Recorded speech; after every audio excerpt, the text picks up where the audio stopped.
Hello, I'm Mary Bond, and I'm here with Alia Thabit. There she is. Hi, Alia. Hello. And we wanted to meet up again to follow up on the movement sessions that we did in the webinar a couple of weeks ago.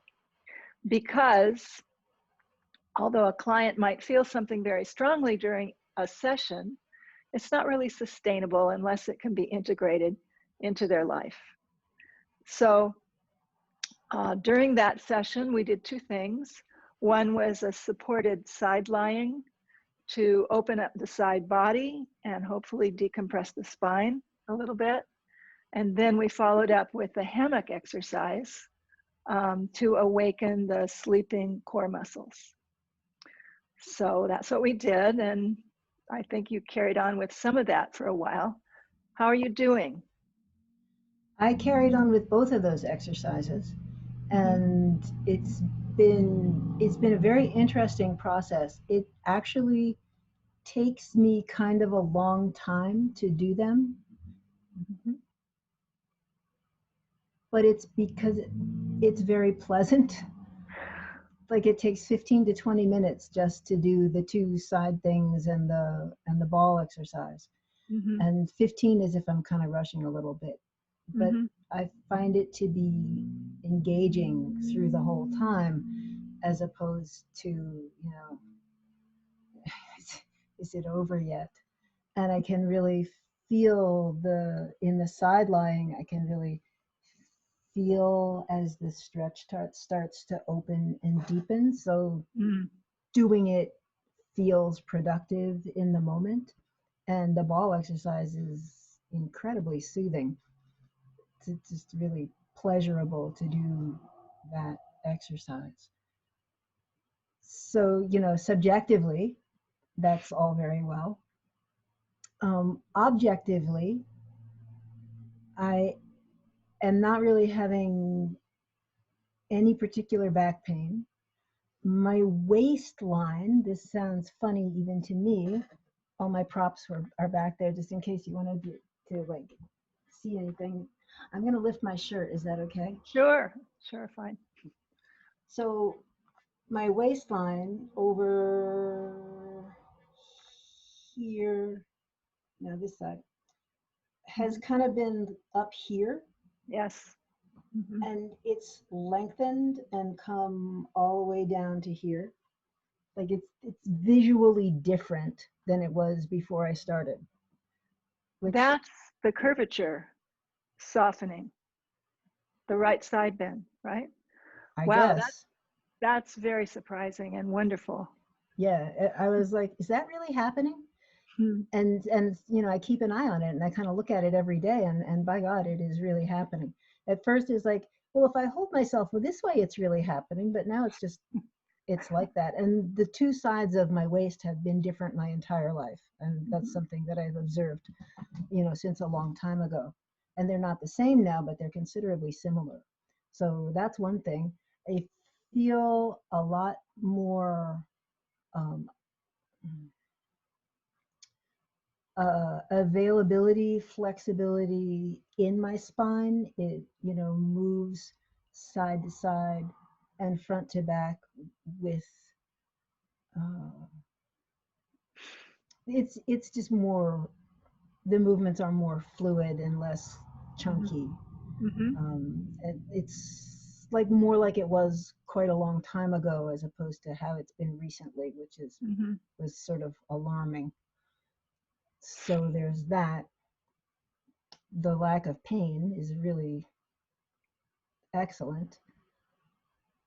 And in the hammock, particularly when I did the coming up from the floor, standing and Mhm. rolling up from the floor, and you had suggested that before I do that each time, I sort of bring myself to the place where I could feel, or at least sort of imagine that I felt that nestling sense of the viscera, being in that pelvic bowl, sort of where they belong. And that sense is much more present on a regular basis. Like I can notice it much more consistently. Mm-hmm. Where before that, at times in the past, I had identified that feeling Mm-hmm. and had a sense that that was important, but it wasn't accessible. And now it is. Thank you so much. Thank you. Well, It's my pleasure. you really dropped into it. And thank you for saying that it takes a long time, because I say that. I warn people, this is not a quick fix, you know. But, and also it's not a calisthenic, it's not an exercise, it's a meditation. So if you approach it as a meditation, then you can more easily let it take a long time, you know. And you're meditating on your own sensations. That's why I called my book Your Body Mandala, because your body becomes the mandala, becomes the place where you focus your meditative attention. Sorry, I keep muting it because cars go by.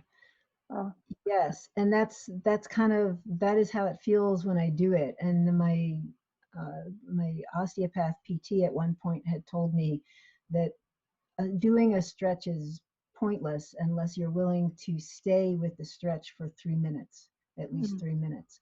So I kind of had that in my head as, particularly for the twisty side ones, and, put myself in a position that was comfortable, and then just, hung out and observed what happened. So and it was very exciting to, like, ooh, be able to right. experience that letting go. And when you have such a productive response to, a position, it's really encouraging. Mm-hmm. Mm-hmm. So it takes a long time, but it really hasn't at this, in each moment actually doing the things longer than a person would think. Because before the advice was, oh, it takes at least 20 seconds for a stretch to do anything. And I've been in like 30,000 dance classes where nobody ever held a stretch for more than, about 3 seconds. Right. Right. And then 3 minutes was like, oh, but it's very pleasurable to do these for that length of time, and just sort of observe them as, things start to melt. Good. What about dancing? I feel, again, this is subjective, but I feel that my movement feels more free and flexible. I will stand up briefly and step back. So this feels more flexible, more free. Yeah. And you had noticed me doing this one off to this side all the time, and and so I paid attention to the things that you said. And so I, made an effort to, and this at first was the other side was like, and, so I just stayed with that, and, focused on being even on both sides and doing things evenly on both sides, and, feeling my feet on the floor, Mm-hmm. letting things move all the way through the spine. Beautiful. Yeah, Thank and you. the more that gets incorporated into your dance or into your walking or whatever else that you do, the better it gets. Yes, I haven't done a lot of walking recently because, pandemic, and whatever. But I have been doing a fair amount of dancing, and, taking that dancing slowly so that I can kind of stay conscious and Brilliant. focused in it. Great. So we talked a little bit about your feet. I don't know if you had a chance to explore that little exercise I sent you. I watched the video, Mm-hmm. and I watched the video, and I kind of tried it while I was watching the video, and then I wasn't sure. I'm touching my leg right now while I'm talking to you. You know, I think I got the right spot, but then I didn't have a visual sense of that, like the anatomical structure of that, so I didn't feel confident. And I was too lazy to go and look for a picture. And this, and then I did try the whole thing without it, and you know, like you better do this without the video or the picture. And even that kind of, you know, fast uh, iteration, I could feel, because I've been paying a lot of attention to my feet on the floor and noticing that, you know, it's really kind of random where, where they're actually on the floor, and like, you know, this part's not and this part is, and this part here isn't, and apparently my left foot, the arch is fallen, which I was told after I broke my ankle, and that was news to me. But there is one part of that foot that if that part is not supported, then I get a lot of pain, that low back pain. Yeah. Or, you know, in the past I have. Again, it's not as bad as it was. So there's, and doing even the sort of vaguest version of that exploration, I did have a sense that my feet were more evenly in contact with the ground. So that was encouraging, and I will continue to explore that. Let me tell the viewers what that exercise was. If you go back to the webinar and look at Alia's feet, I made a comment that we needed to do something about them. And also, if you watch the moment when she's walking around to get to the other side of the chair, it's like she's hovering over the ground. She's not really letting herself rest into the ground.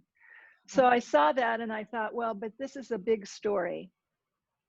And I wanted to do something that would, you know, end up doing what this session did do, you know, but to try to address the feet also would be too much. So I sent her a link to a video I made, I don't know, half a dozen years ago, called Your Feet Begin Below Your Knees. So what it is an awakening of the distinction between the fibula and the tibia.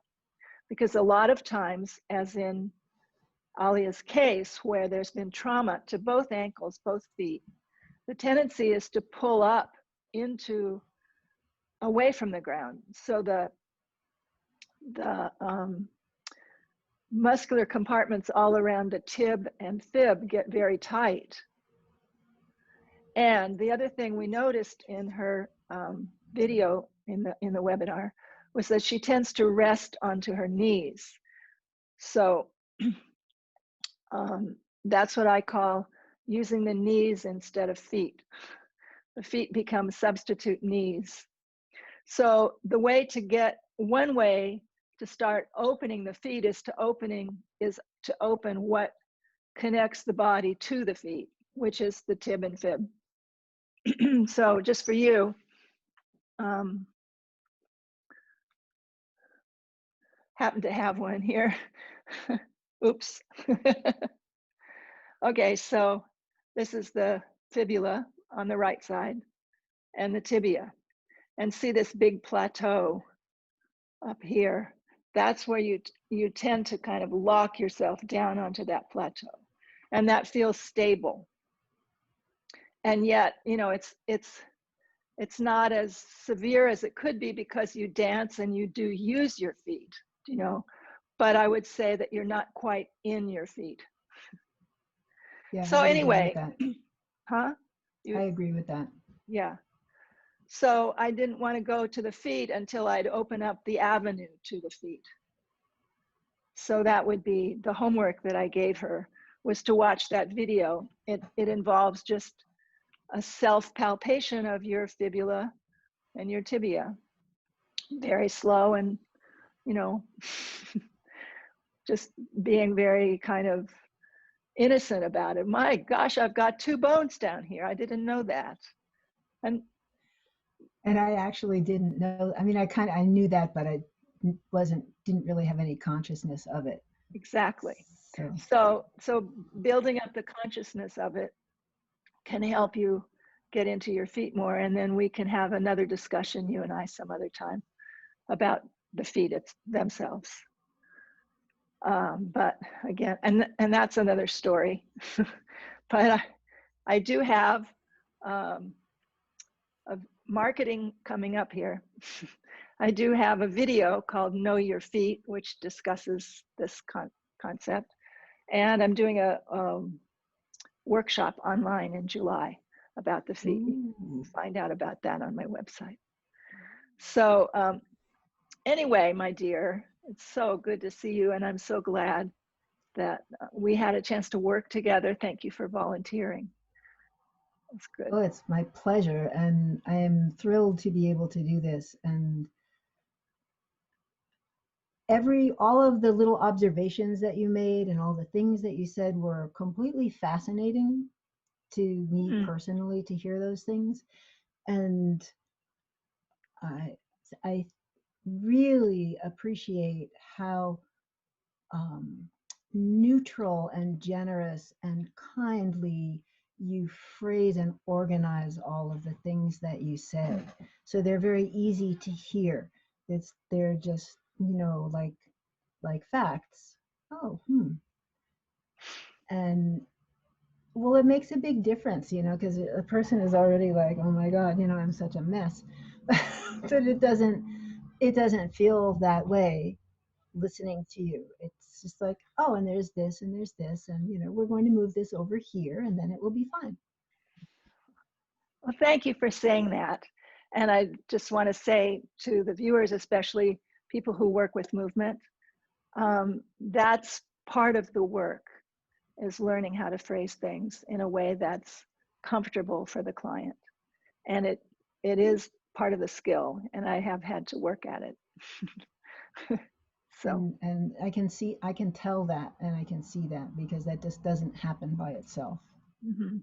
Yeah. So my pleasure. And I guess we'll just say bye and see you later. And thanks for watching, everybody. Thanks for being interested. And see you soon. Bye. Bye.